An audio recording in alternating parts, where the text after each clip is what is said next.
Hello again. Thank you for checking out my video. I hope you like it. Let's begin.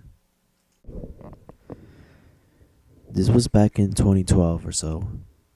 I was living in a 3 bedroom apartment with my best friend Lisa and another roomie, Derek, along with two cats, Mango and Jojo. Over the past few months, the newspaper has been full of stories about a guy sneaking into young women's homes in the south end of my city. They would wake up to find him watching them sleep, or else see someone peeking in their windows. Usually, he just looked. Sometimes he spoke, and his actions eventually progressed to sexual touching. He would always flee before police arrived, and usually before the woman involved could even fully grasp what was going on. We lived on what was technically the north end of the city, though kinda on the edge. And although Lisa and I were technically in this creep's target demographic, neither of us were students, and we weren't in an all-female house, so I never really worried about it.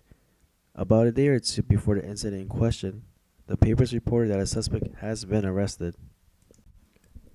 One Saturday night, Lisa was working the overnight shift at our local fast food restaurant. Derek and I watched some Scrubs, and both headed to bed around midnight. I woke up to the sound of the apartment door opening at some point. I assumed that Lisa was coming home from her shift, but glanced at my phone and saw that it was only around 4 in the morning.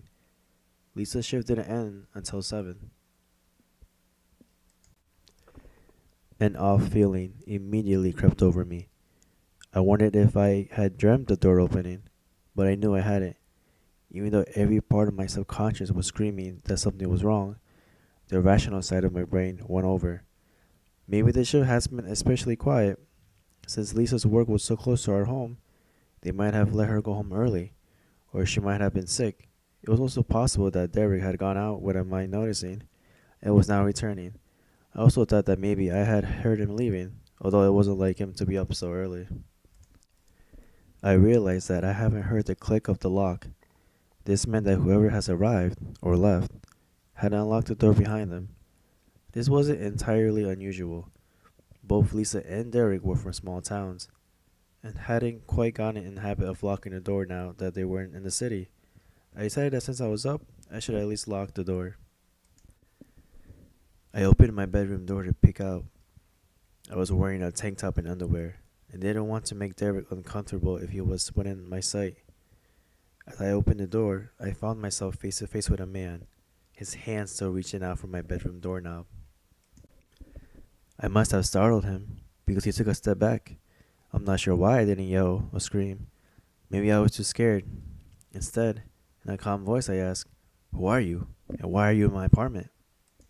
My brain was rushing to rationalize this guy's presence. He was around my age. Maybe Lisa or Derek had forgotten to tell me that they were letting a friend stay over. But no, Lisa was at work, and Derek had gone to bed when I had. Maybe he was drunk and wandered into the wrong apartment. It would explain the goofy grin on his face. Except that, as I looked again, that grin wasn't goofy. It was maniac. He didn't answer me, so I asked again, "Who are you? And what the hell are you doing in my apartment?" No answer. He kept grinding. I can't remember his hair color, though it might have been reddish blonde. I couldn't tell you what his color's eyes were, what he was wearing, or even whether he had anything in his hands. I have a weird sense when I look back on it that there was something in his hand. A weapon? A bottle of beer? I have no fucking clue, because his smile was so completely and utterly terrifying that I can't remember anything else. I suddenly remembered that Derek was down the hall. I realized I could call for help. Instead, I told him, "You need to leave. Now." He kept grinding, and my heart kept racing. He was too close to me to be sure of being able to close my bedroom door against him. I repeated myself again. He kept grinding, but he turned and left. I waited a few seconds, and then leaped the distance between my bedroom door and the apartment door, fingering the deadbolt and sliding the chain into place. I retreated back into my room and texted Lisa to let her know what had happened. The next day, my roommates both reported that they had not given anyone permission to enter the apartment. They also both agreed to be more careful about locking the door. That morning, I read in the newspaper that the police had released their suspect in the sleepwalking case because there was no proof. Although one guy was eventually arrested and charged in connection to the case, different victim reports suggested that more than one man got up to the creepiness in my city around that time. So, creepy guy who was quite possibly a serial sleepwatcher and whose grin still occasionally popped into my nightmares, let's never meet again. Thank you for listening. Please let me know what you think.